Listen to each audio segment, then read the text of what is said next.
Gout की भी एक बीमारी जो है वो कॉमनली सुनी जाती है लोगों में बिल्कुल। अमूमन। कोई भी जोड़ के दर्द है तो सबसे पहले लोग यूरिक एसिड करवाने पहुँच जाते हैं। एग्ज़ैक्टली। यूरिक एसिड की बीमारी की ना कुछ ख़ास पहचान होती है जिसे हुँ, गाउट बोला जाता है। बड़ा हुँ। अंगूठा पाँव का है उसकी बेस को अटैक करता है। हाथों के जोड़ों पे भी आ सकता है। सूजन बहुत ज़्यादा आती है, सोज़िश हो ओके, जाती है और ओके। पेन इसमें शिद्दत बहुत ज़्यादा होती है। यूरिक एसिड के पेशेंट में सबसे ज़्यादा पाया जाता है गाउट का अटैक और गाउट का प्रॉब्लम होते ही यूरिक एसिड के साथ है। गाउट से अगर बचना हो तो हमें कौन-कौन सी एहतियाती तदबीर इख्तियार करनी चाहिए? यूरिक एसिड बेसिकली बनता है फ्रुक्टोज से। फ्रूट से ज़्यादा फ्रुक्टोज बनता है या हुँ, मेटाबॉलिक सिंड्रोम जिसमें मोटापा शामिल है। यूरिक एसिड की गोली देने के सबसे बड़े साइड इफेक्ट्स भी बहुत सारे होते हैं। यूरिक एसिड जब अटैक करता है या गाउट होता है, उस टाइम अमूमन यूरिक एसिड नॉर्मल होता है।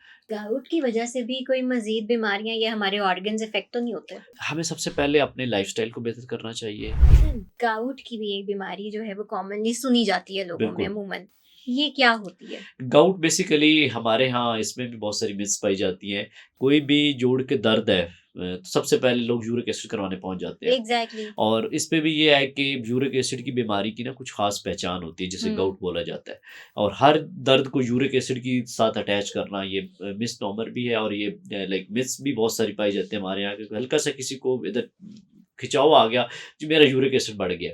वो हुँ, यूरिक एसिड नहीं होता। यूरिक एसिड नॉर्मली जिन जोड्स को अफ़ेक्ट करता है उसमें सबसे पहले तो जो बिग टो है, बड़ा हुँ, अंगूठा पाँव का है उसकी बेस को अटैक करता है। हुँ। उसके अलावा टखने हैं, घुटने हैं या फिर एक बहुत एडवांस फॉर्म में हाथों के जोड़ों पे भी आ सकता है। इसमें होता ये है कि ये सबसे ज़्यादा इसमें भी वही पहचान है इसको करने की, इसमें सूजन बहुत ज़्यादा आती है, सोज़िश हो ओके, जाती है और ओके, पेन इसमें शिद्दत बहुत ज़्यादा होती है।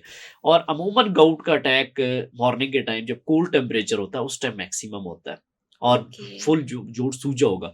अगर एक सिंपल किसी को घुटनों में दर्द हो रहा है, तो वो किसी और वजह से भी हो सकता है, लेकिन उसको हुँ, गाउट के साथ अटैच नहीं करना चाहिए। गाउट होने की मेन रीज़न यूरिक एसिड्स के क्रिस्टल्स हैं। वो जब हुँ, जॉइंट्स में जाके डिपॉज़िट्स हो जाते हैं, तो हुँ, उसके बाद पेन्स होती हैं, दर्दें होती हैं।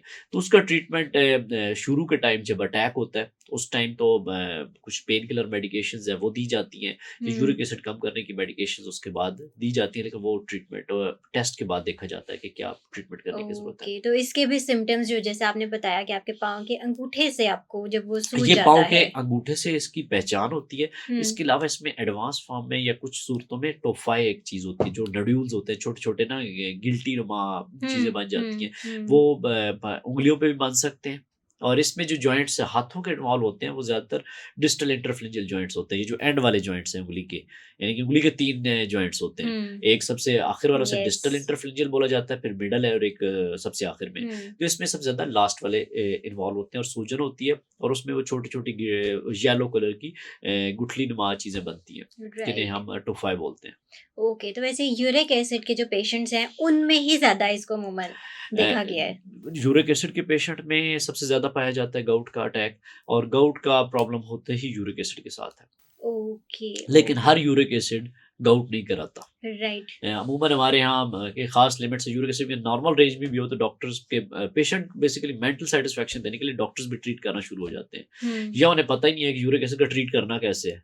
क्योंकि पेशेंट की भी यही परसेप्शन है कि जब यूरिक एसिड बढ़ेगा तो इसका इलाज करवाना है हुँ, और डॉक्टर्स का भी ये है कि यूरिक एसिड बिला वजह टेस्ट करवाते हैं। पहली बात ये कि बिला वजह ये टेस्ट करवाना भी नहीं चाहिए और ये तभी करवाना चाहिए जब इस तरह की अलामात आ रही हों। अगर किसी का 7.5 नॉर्मल रेंज है, अगर 7.6 आ गया तो उसपे पेशेंट भी एक एंग्जायटी में चला जाएगा और डॉक्टर तो वैसे ही दवाई लिखने में माहिर होते हैं कि उसपे दवाई बिला वजह लिख देते हैं। इसमें नहीं, राइट। दवाई नहीं देनी चाहिए बिला वजह। ओके, जब तक यूरिक एसिड की बीमारी आइडेंटिफ़ाई ना हो या उसके साथ कुछ और चीज़ें मैं क्लिनिकल हिस्ट्री पे डिपेंड करती हैं। अच्छा, यूरिक एसिड के पेशेंट्स को ज़्यादातर यही कहा जाता है कि आप अपना मीट खाना बंद कर दें। इस बात में कितनी सदाकत है? देखिए, यूरिक एसिड बेसिकली बनता है फ्रुक्टोज़ से। हुँ, ये फ्रुक्टोज़ उन सारी चीज़ों में पाया जाता है जिसमें फ्रूट शामिल है हुँ, या हुँ, हनी है। तो ये सारी चीज़ें जाके कन्वर्ट होती हैं जिगर में यूरिक एसिड में। हुँ, हुँ, प्यूरीन्स कंटेन से भी बनता है, प्यूरीन्स जो कि प्रोटीन एक ख़ास किस्म की है, जो कि बीफ वग़ैरह में पाई लेकिन उस नोयत का जो डर खौफ़ पाया जाता है ना कि गोश्त नहीं खाना, ऐसा बिल्कुल नहीं है। बेसिकली फ्रूट से ज़्यादा फ्रुक्टोज़ बनता है या हुँ, मेटाबॉलिक सिंड्रोम जिसमें मोटापा शामिल है, उससे हो सकता है और कुछ जेनेटिक फैक्टर्स की वज़ह से यूरिक एसिड ज़्यादा हो सकता है। लेकिन ये बात कहीं किसी हद तक ट्रू नहीं है कि बीफ खाना या चिकन खाना या मटन खाना बंद कर दें या स्पेशली फिश खाना बंद कर दें कि आपका यूरिक एसिड बढ़ जाएगा, ऐसा बिल्कुल नहीं है। अच्छा, आपके पास जब पेशेंट्स आते हैं वो आपसे सवाल नहीं करते? पेशेंट का तो यही सवाल होता है कि डॉक्टर साहब यूरिक एसिड ना हो जाए, मैं तो चिकन नहीं खाता, मैं तो मटन नहीं खाता, मैं तो बीफ नहीं खाता, खाते भी नहीं है नॉर्मली। हालाँकि प्रोटीन खाना सेहत के लिए ज़रूरी है और हुँ। इसके बाकी बेनिफिट्स बहुत ज़्यादा हैं सेहत के लिए।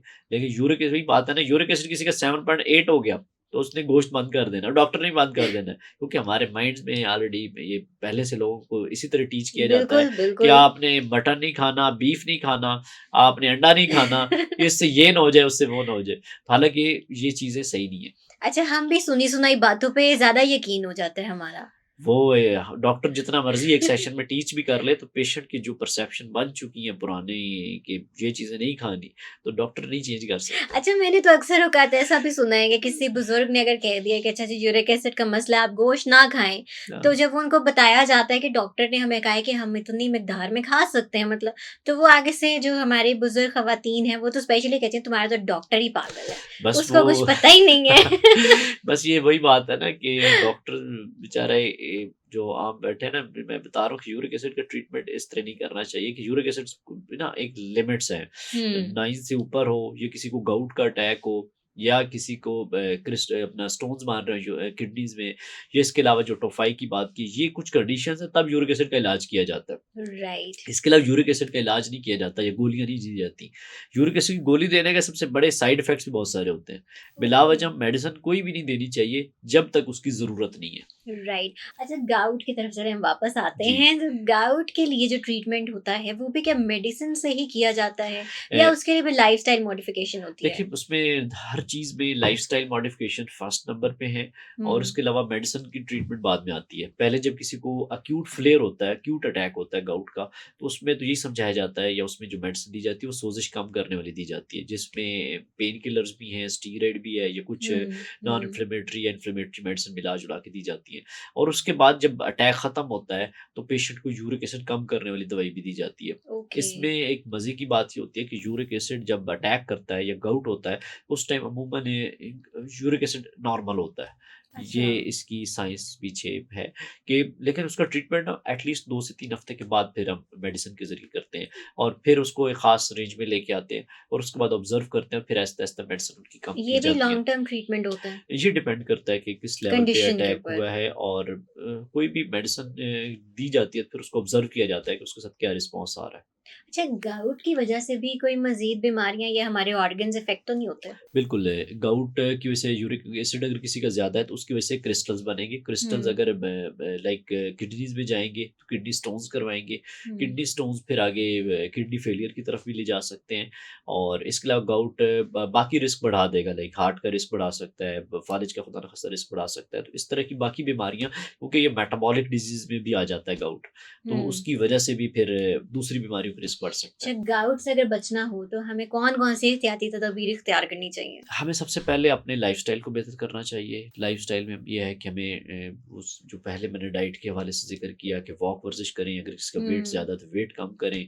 और इसके अलावा अगर आपको इस तरह के अटैक्स होते हैं, ऐसे पेशेंट में अमूमन रिपीटेड अटैक्स होते हैं। साल में हम्म। 2 से 3 मरतबा होते हैं, होता है, फिर ख़त्म हो जाता है, फिर आता है, फिर ख़त्म हो जाता है। इसमें ये है कि वो अपने प्रॉपर डॉक्टर से या फ़िज़िशियन को चेक करवाएँ, ताकि वो उनका मुआयना करें, और हम्म। अगर उनको इलाज की ज़रूरत है तो वो प्रॉपर वे में लेके आगे चलें उनको। All right.